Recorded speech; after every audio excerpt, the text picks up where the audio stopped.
करें जब सारा प्राइवेट सेक्टर कर चुका होता है।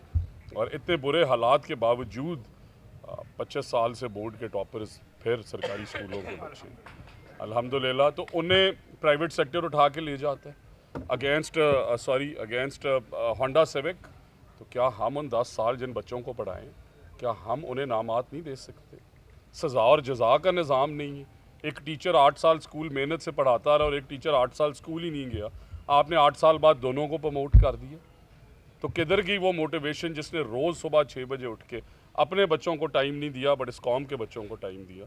और वो साहब जो 8 साल स्कूल आई नहीं, उस पर पूरा निज़ाम बना रहे हैं। और इसी तरह करिकुलम के अंदर जो टीचर पढ़ा रहा है, जो बच्चा पढ़ रहा है और जो उसका एग्ज़ाम बना रहा है, इनका आपस में राब्ता ही नहीं है।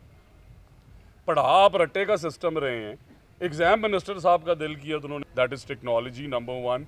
नंबर 2, आगे अगले आने वाले साल्स के लिए हम प्रैक्टिकल्स का जिस तरह एक बहुत बड़ा इशू होता है और हर कोई सिफारिशें करा के नंबर लगा रहा होता है, तो अगर आपका बच्चा अगर मैट्रिक और इंटरमीडिएट सही तरह नहीं करेगा तो वो यूनिवर्सिटी में जाके क्या परफॉर्म करेगा? उसके लिए आर्टिफिशियल इंटेलिजेंस ला रहे हैं, फेशियल रिकग्निशन पे बेस्ड सॉफ्टवेयर।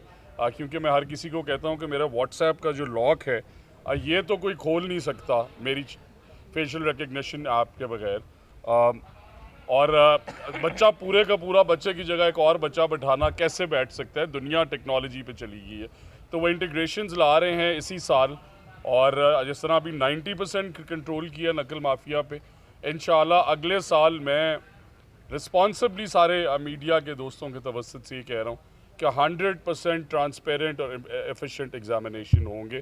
साथ ही साथ टीचर्स पे बात हुई, देखें 5 साल में एक टीचर भी भर्ती नहीं किया गया। उसके अलावा क्या किया गया कि जो गांव के टीचर्स हैं वो अर्बन सेंटर्स के अंदर एक बिग सिटी अलाउंस दे दिया गया। तो टीचर्स की ज़रूरत जो गांव में थी वो भी सारे शहरों में आ गए कि शाम को पढ़ाना पड़ता है। डायरेक्टिव्स, कोई पॉलिसी नहीं बनाई गई। एक ही ज़िले में ऐसा स्कूल भी है जिसमें 60 टीचर्स हैं 1000 स्टूडेंट्स पे, और ऐसा स्कूल भी है जिसमें सिर्फ 10 टीचर हैं 1000 स्टूडेंट्स पे। तो क्या उन्हें रैशनलाइज हमने नहीं करना? क्या ये हमारी जिम्मेदारी नहीं थी कि हम ऐसी पॉलिसी बनाते कि अगर बच्चे को रूरल एरिया में टीचर को जाना पड़ रहा है तो उसकी ज़िंदगी आसान करने के लिए को हार्डशिप अलाउंस दें ताकि वो गांव में भी जाके पढ़ा सके। वो इसलिए शहर में आ रहा है क्योंकि आप उससे फ्यूल की कॉस्ट नहीं दे रहे। और फिर इसी तरह टीचर्स अटेंडेंस, एब्सेंटीज़म पे कोई काम नहीं हुआ। टेक्नोलॉजी कहाँ चली गई है? हम आप सब के तवस्सुत से, आप मीडिया